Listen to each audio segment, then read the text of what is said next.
Any of you that have watched the channel for a while, you know that we do some really nice cars in here that guys bring us for test drives, some of our own cars as well. And I think today we're going to do something else. We're going to do something completely different. I've been here at the workshop doing some work on my 124, and I thought, you know, Bella, let's do something that if you've got a very limited budget and you need a car that you want to use every day, let's try and find a car like that we can do a road test on, something that's going to cost you under 30,000 Rand. And would it actually be a dependable car, and what would it be like driving one? So where else to look but here in our scrapyard? So we've got a few different options here.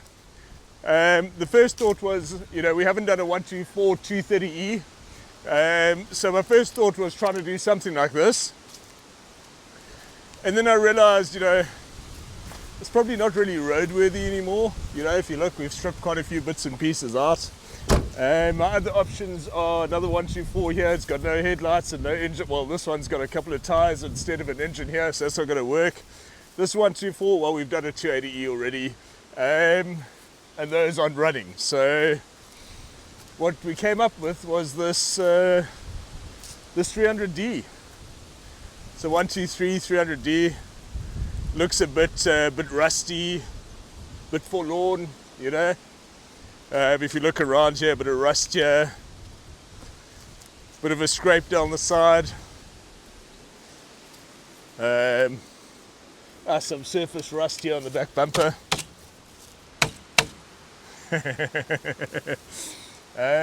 But you know, let's see if it fires up.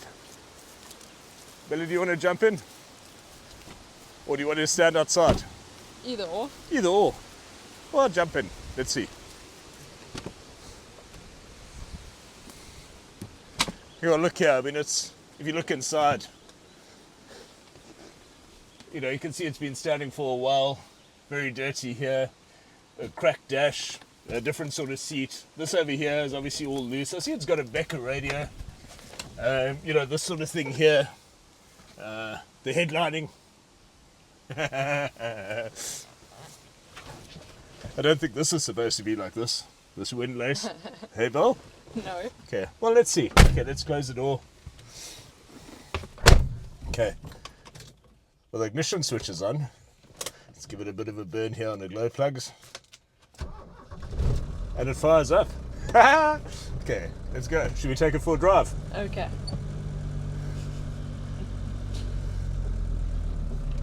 Well, it seems okay, actually. Driving it out here. Let's just pull over here and see if it's got, if the indicators work and if it's got a license and stuff. Okay, let's have a look. How's the license look, Bill? It's okay? Still fine. Okay, check the indicators. Right. Is this one working? Yeah. That one? Lights? One. Better than none. Check the brake lights, maybe. Let's have a look.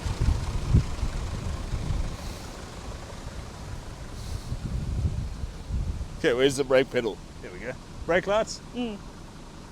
Indicator? Other one? Yep. Cool, man. I think we're good to go. Let's take it for a drive.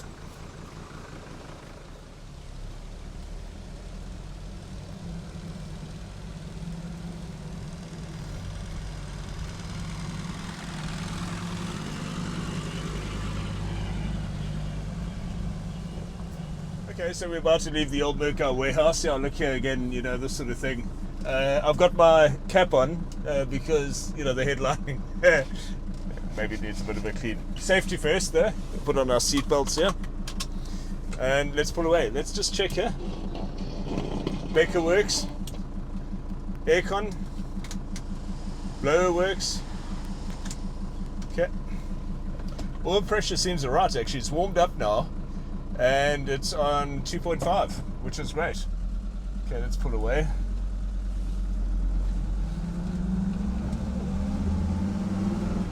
Okay, so this is a 1980 300D, W123. It's actually a car bought in for stripping. Yeah, the guy that I bought it from, has owned it since 2008, and he's actually been using it. And I love buying in 300Ds because we've got a waiting list for these engines, and you know, there's always usable parts. But when a car comes in that's currently licensed, that's mostly okay. I mean, it really runs nicely. Okay, so you've got a chip on the windscreen. Bella says the back windows don't work too well, but the aircon is at all. Oh, you don't need back windows. The front windows work, I think. Yep. Okay. It's got a Becker radio. It's got rubber overlay mats. It's done 292,000 Ks. So I've got no reason to believe that isn't working, because the odometer is still working here, as is the clock, and as is all the gauges. Maybe it's 1.2 million. May well be 1.3. Yeah, 290. Yeah, almost 1.3. Maybe. Let's go with that. Yeah.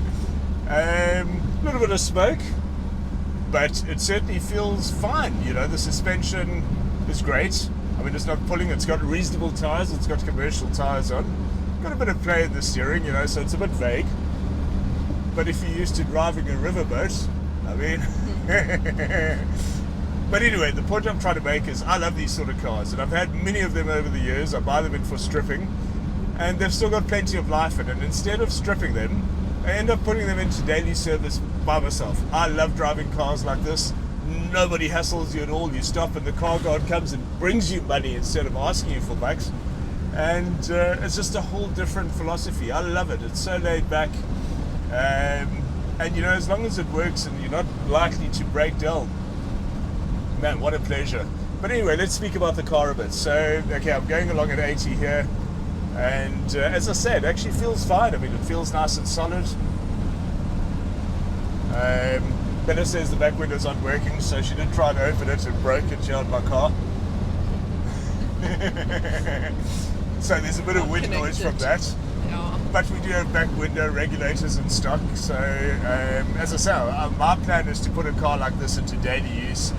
I'm going to drive it. I'm not going to worry about the rust of the body. Everything seems to work. I'll get the lights working properly, and I'll do my daily commute in it and running around town. And you know, if somebody bashes into you, or you can park right by the door of the shopping center. You don't need to worry about people opening the door against the car and stuff. There's a lot of advantages to driving a car like this, especially if it works, and it does. And I mean, if you look at this, I'm doing let me slow down there a bit. Going too fast for this road.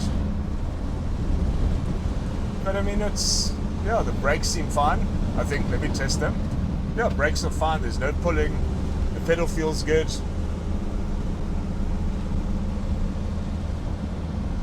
And it's fairly quiet, actually. You know, it's not like a diesel that's on its last legs here. I mean, look, we're going around the corner. I've only been in fourth since we pulled away from the old Merc warehouse. And it's pulling cleanly up the hill here. I can see behind me, so there's not plumes of smoke coming out or anything like that. The temperature has remained very consistent. Oil pressure's on full, and the car arrived with 3/4 of a tank of diesel. So it's pretty windy today. I don't feel it in the car. It's sitting and tracking nicely. And as we come up here to Old CV Road, let's have a look. Or New CV Road. Let's just see if we can actually use it and it can get up to speed and you can chug along on freeways and stuff with it. Let's see. Gearbox feels very nice, actually. Clutch feels progressive. There's no grating in the gears. Okay, so here we go. Let's pull away. Okay, it's a 300D, so it's never going to be a rocket ship. And I'm not going to rev it because I don't know the car and I don't feel like breaking down on a Saturday. Let's see. But you know it. It's fine. Okay, into fourth gear. We get it up to like freeway speeds here. Okay, there we are at 100. 100, windy day, hands off the wheel. It's tracking completely straight. There's no pulling. 110.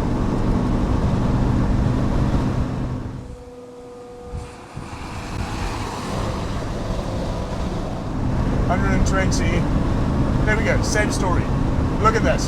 We close the window here. There we go. It's like an S-Class inside here. Actually, better. Deafening. I mean, look at that. It's Look loud at in that. here, Look at that. I'm cruising along. I'm not fighting the wheel. There's no issue at all on this windy day. I mean, look how the bushes are busy blowing away here. And we're cruising along at 120. Yeah, there's a few flames and stuff coming out the back. There isn't actually, that's a joke. If you look back, there's no smoke at all. See, the cyclist, yeah, no zap signs from him. So, burning as clean as it should. What a beauty.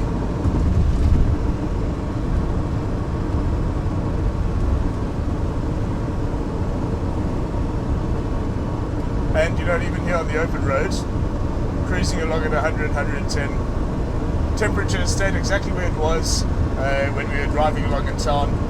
Oil pressure's full. I think very cool. I'm looking forward to using this. Benny, you want to take it for a drive? What's its name? Yeah. Well, let's decide on a name. Yeah. Any suggestions? Let's put it in the comments. Billy, you got to take this for a drive. Okay.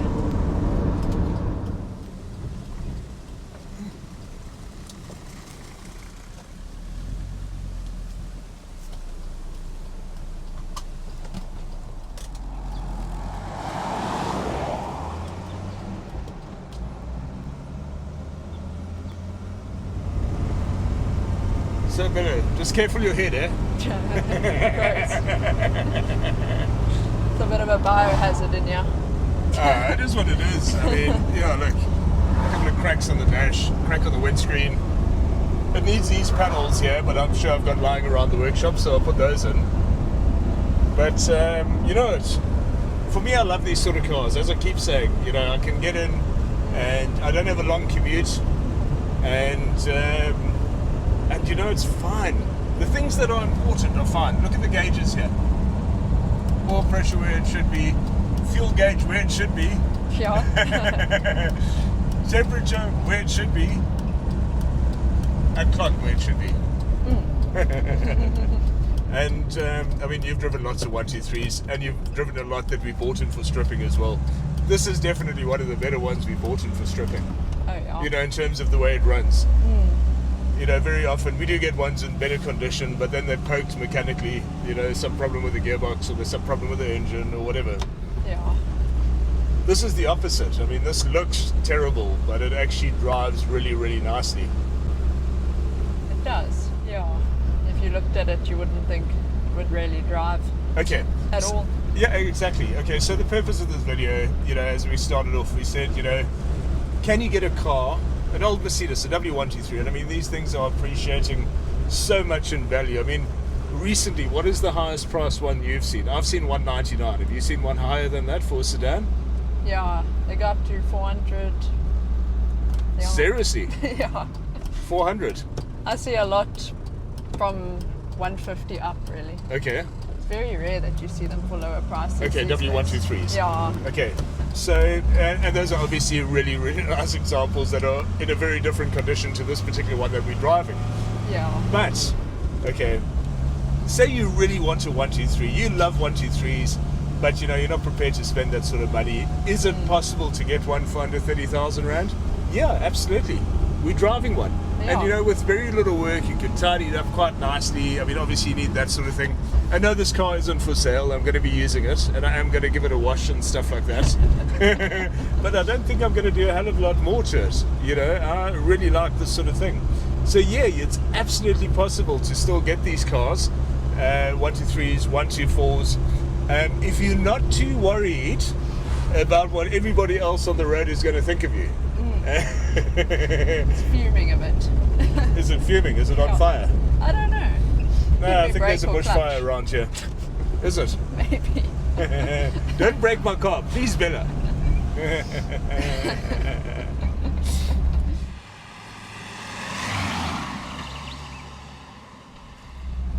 Yeah, when you drive these old cars, you're always on alert. Yeah, smelling warning. all the things. Yeah, you do. No, you got to. Yeah, you don't go for too far. Yeah. You build up confidence. First trip is like walking distance back to wherever you came from. What should we call it? I don't know. You got to think of the name that speaks to you. Yeah, I think we'll do that. Yeah.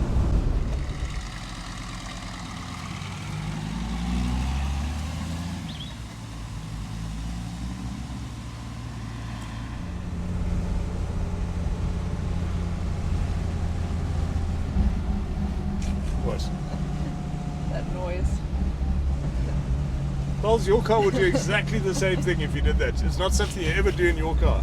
Hey, don't break my car, please. Okay, just check that the brakes were okay. We're coming up to, yep, there we go. They're hard again. There we go. They went soft for a while. Only because we realised that I was probably driving with the handbrake on for a bit. Without knowing. Without knowing, yeah. I don't think this car has been used on the open road No, in the last decade or two. I don't think so.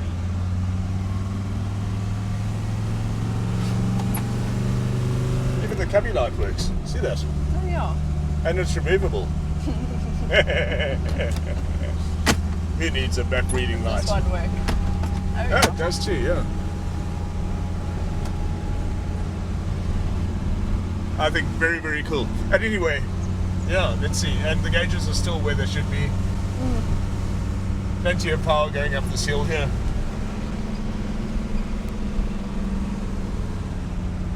You're going to restore? Now, I'm not going to restore it. Though it wouldn't be a bad candidate for it, to be honest. I mean, the rust isn't that severe. And it is still roadworthy. Yeah. And licensed and stuff like that. And certainly mechanically, I can't feel anything that's desperate in need of attention. No. Just some play here. Yeah. And a new steering, that sort of thing. It's nice and thin up top. Yeah, and thin on top. But I mean, certainly mechanically, it actually seems fine, and it seems capable of what I wanted to do. Yeah. Okay, just to give you an idea of what the engine actually looks like, let's open it up here. It doesn't seem like this stays up, so I'm going to hold it up. Still got a bit of a bonnet pad. See that, Bill? Oh yeah. I mean, yeah, a little bit. Looks like a 300D motor. Sounds like one too. I put in a new battery, but other than that, nothing. And let's do that blow-by test. It's a very good idea to do this, by the way. If you're ever looking at a 240D or 300D to buy, this is the definitive test, roadside test. When you're at the car, check whether, if I loosen this oil cap and it shoots into the atmosphere, there's a lot of blow-by in that engine. What it's supposed to do is, if you loosen it, just dances like this on top. Let's see what it does in this car. Perfect. So that's what you're looking for, just that sort of thing.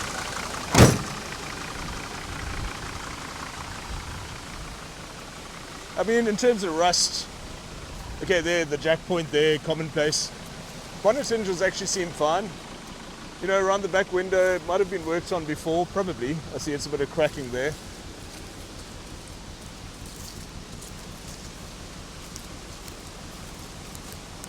A glorious beast is what it is.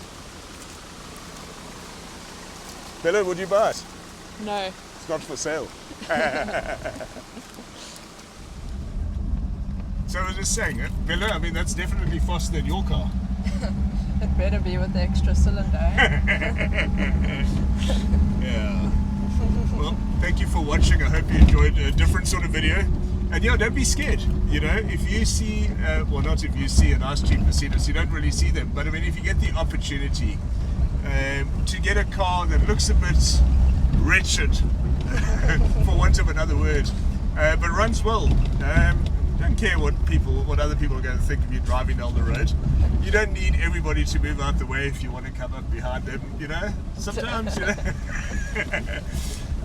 it's really not that important. What's important is that you get to where you're going, and yeah, that's really what it's about. Anyway, thanks for watching.